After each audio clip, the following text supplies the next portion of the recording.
আমি কেমন করে ত্যাগ করবো মা? হরি যে আমার সব কিছু। তাই তো আজ হরির সঙ্গে মহারাজের হয়েছে বাদ বিসম্বাদ। তারই পুত্র প্রহ্লাদ হরিণাই বেঁচে উঠেছে।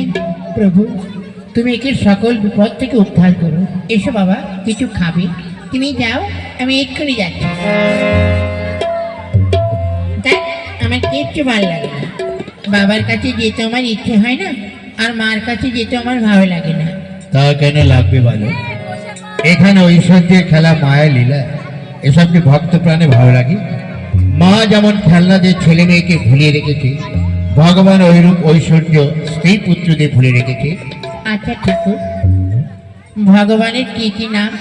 ভগবানের নাম শুনবে? হ্যাঁ। তাহলে শোনো, হরে কৃষ্ণ মধুসূদন গোপাল গোবিন্দ নীল চাপা কৃষ্ণবালা, এই রূপে